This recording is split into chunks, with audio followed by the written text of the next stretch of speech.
بسم اللہ الرحمن الرحیم۔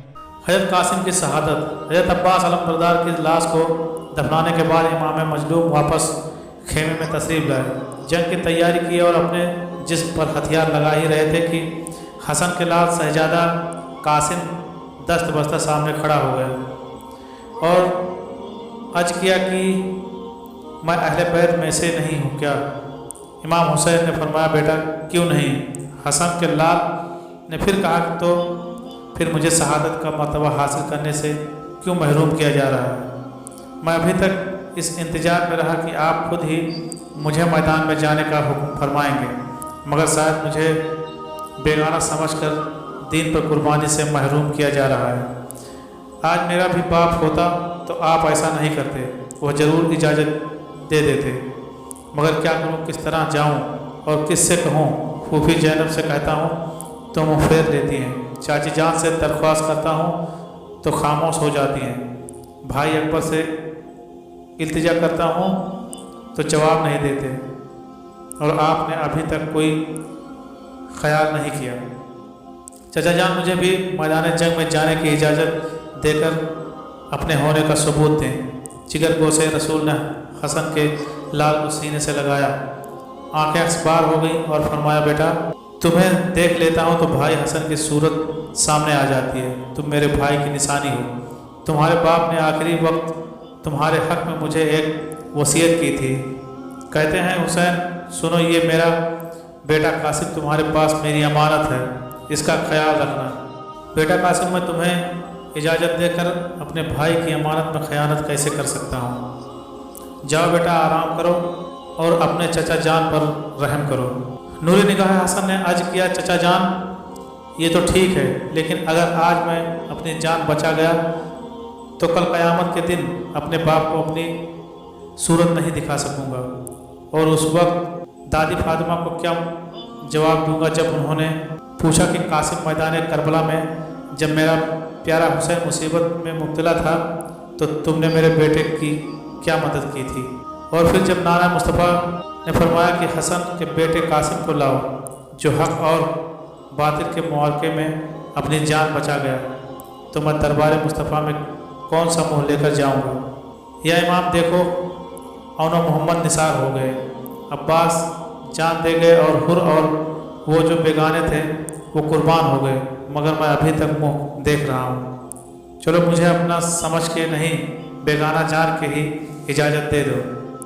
سیدہ زینب پاس ہی کھڑی تھیں، قاسم کی اس گفتگو سے تڑپ گئیں اور فرمایا قاسم آؤ میرے ساتھ۔ حضرت زینب قاسم کو اکیلے میں لے گئی اور فرمایا قاسم تمہارے باپ نے آخری وقت میں ایک تعویذ تمہارے گلے میں ڈالا تھا اور فرمایا تھا کہ اس کو کسی مصیبت کے وقت کھولنا، اور اس سے بڑھ کر اور کیا مصیبت آئے گی کہ بچے گرمی کی شدت میں پیاسے تڑپ رہے ہیں اور دشمن اہل بیت کے خون کے پیاسے ہیں، آؤ میں اس تعویذ کو کھولوں۔ سیدہ نے قاسم کے گلے سے تعویذ کھولا اور پڑھا، اس میں ایک خط تھا جو حضرت امام حسین کے نام لکھا تھا کہ بھائی حسین میدان کربلا کے حق اور باطل کے معرکے میں میرے بیٹے قاسم کو بھی شہید ہونے کی اجازت دے دینا، تاکہ دین و ایمان کی حفاظت کے لیے میرا خون بھی شامل ہو جائے۔ بی بی زینب حضرت قاسم کو دوبارہ امام پاک کی خدمت میں لے گئی اور عرض کی بھائی حسین اب تو قاسم کو اجازت دینی ہی پڑے گی۔ علی کے لاڈلے نے فرمایا کیوں؟ سیدہ نے حسن کا خط پیش کر دیا۔ خط کا مضمون پڑھ کر حضرت حسین جار و قطار رونے لگے اور قاسم کو فرمایا بیٹا جاؤ تمہیں اجازت ہے، مگر ذرا میرے سامنے کھڑے ہو جاؤ تاکہ میں آخری بار اپنے بھائی حسین کی نشانی کو جی بھر کے اپنے بھائی حسن کی نشانی کو جی بھر کے دیکھ لوں۔ حضرت قاسم نے پھوپھی سیدہ زینب کا شکریہ ادا کیا اور امام پاک کے پاؤں چومے، ہتھیار پہنے اور آخری بار سب کو سلام کیا اور نعرے لگاتے ہوئے میدان میں جا پہنچے اور فرمایا ہے ظالموں، اون و محمد نے تمہیں آخری دم تک بھی نہ بتایا کہ ہم کون ہیں، مگر آؤ میں تمہیں بتاؤں کہ میں کون ہوں۔